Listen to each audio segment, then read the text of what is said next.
There's really only one way to buy a place, and that's on the spur of the moment. Especially if it's advertised not in the real estate sections of the paper, but under pets and livestock.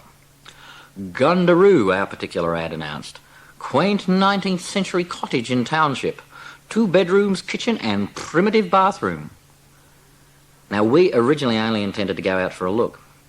But first I phoned the given number and carried on a conversation with a lady who seemed hardly heartbroken about flogging the ancestral home or whatever it was. She didn't really try the hard sell, though. How quaint is quaint, I asked. I didn't word the ad, she confessed. I would have merely described it as primitive. Perhaps she was playing hard to get. Well, a quick squeeze wouldn't go astray. Now, Gundaroo isn't your typical thriving metropolis, even though it is only 35k from the national capital. History alleges it met its decline in the 1890s when gold wasn't found there or the wool boom bust or something. There aren't any conventional shops in Gundaroo. Just Matt Crow's Wine Bar, 2 souvenir-y, arty-crafty places which open only on weekends, Matt Crow's Wine Bar, a second-hand bookshop, 2 memorials, a D-licensed pub and Matt Crow's Wine Bar. It wasn't hard to find the place we were looking for.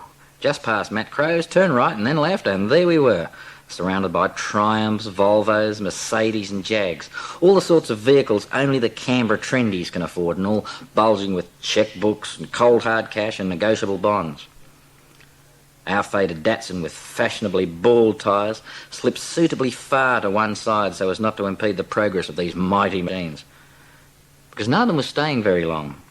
Apparently the quaint 19th century cottage was outdoing itself in quaintness.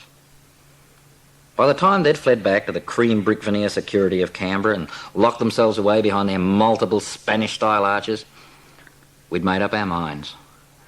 Who could resist the gleaming white fibro exterior, the unique doors and windows, all of different sizes, or the rakish way in which the lounge room ceiling varied in height?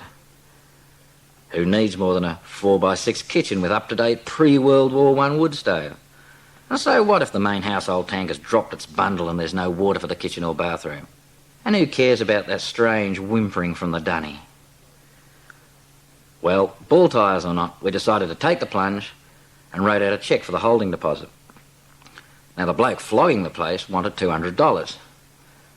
Our bank account didn't stretch that far, so I calmly wrote out a cheque for $100, folded it, shook hands in a gentlemanly fashion, and we fled, of course, to Matt Crow's Wine Bar, thanking God it was the weekend and we had a couple of days in which to rake together the wherewithal to honour the cheque.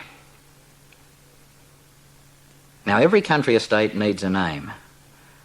We considered the usual, Emo Ruo, Bonavista, Sunny Acres, Glenview, but none's a fit. Even the name Fairhome tacked up against the front door didn't seem right. You need an expert for this sort of thing.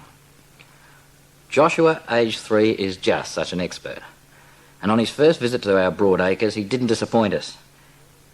He left his shoes in the Datsun and embarked on his first major exploration of the place. 2 steps later, he trod on a thistle. The ensuing ballet and vocal performance were all we could expect from such an expert. But it wasn't until some time later, when his exploration came to an end and he'd been taken home, that the penny dropped. "I want to go back to the Prickle Farm," he announced. And the name stuck.